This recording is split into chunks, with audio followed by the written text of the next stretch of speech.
all commentaries of all religions carve God into an image that is as wrathful as Cruella de Vil here, who wants to make a cult from the baby puppies. Now, the reason is because they want you to fear God. They want you to believe that Jesus had a physical body that made skins.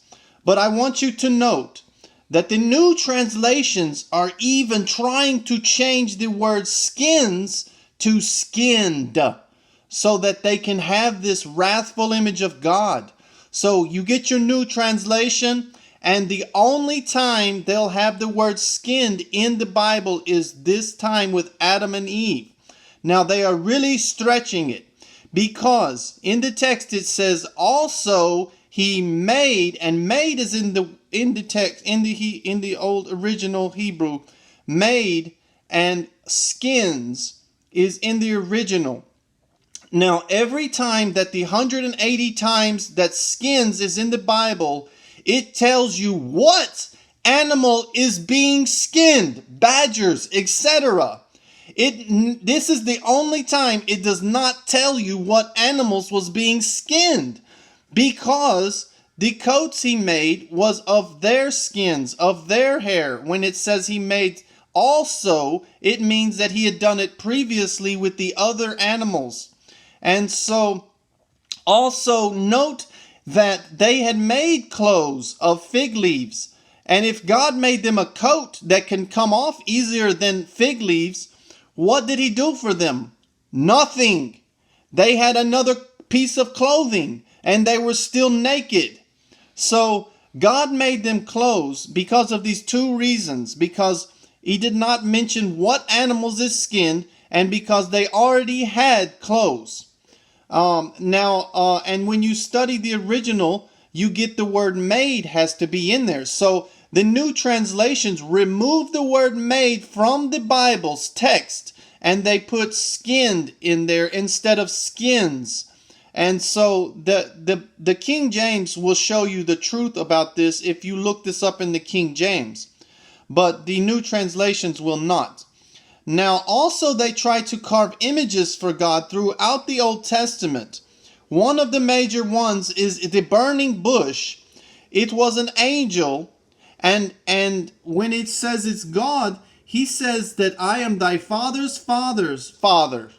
And so this means that this is an angel that came down, sons of God angels that came down, that are held under darkness in the New Testament. In Jude it says, they're held under darkness on chains. This is an angel that came down, and his name is in the book of Enoch even. You can find his name. And he was in that burning bush, and he said, I procreated to produce you. Now, God the Father, who is love, peace, and joy, who the Jews outline, and I outline that God is love, peace, and joy, he cannot procreate that way. But the angels procreated, and this was an angel in this flaming fire that is held inside the earth. Now, the other ones I debunk easily as well. They're all angels.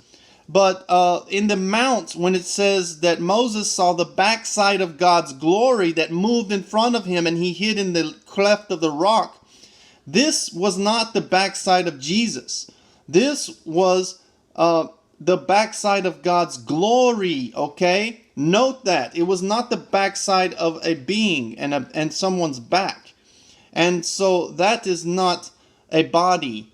And all the other accounts, there were angels that said that they take the credit for destroying Sodom and Gomorrah. And your commentarists and theologians try to say that that is God that destroyed Sodom and Gomorrah. But the angels take the credit.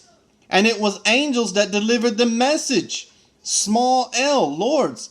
And also in Hosea you find that it was an angel that wrestled with Jacob. And that and Nebuchadnezzar said it was an angel from the Lord that was in the furnace protecting Shadrach, Meshach, and Abednego. So all these accounts are angels. I've debunked the two major ones that they try to carve God into an image. This is not your God, Cruella de Vil.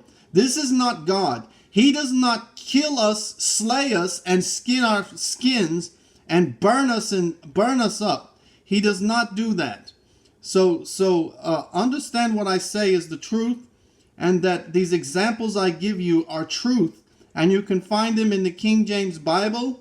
Just read it. It says, also he made these coats and skins, and you can look up skins, and it always tells you what skin is being skinned. And there was no need to make more clothes for them. There was a need to make hair for them to cover their nakedness.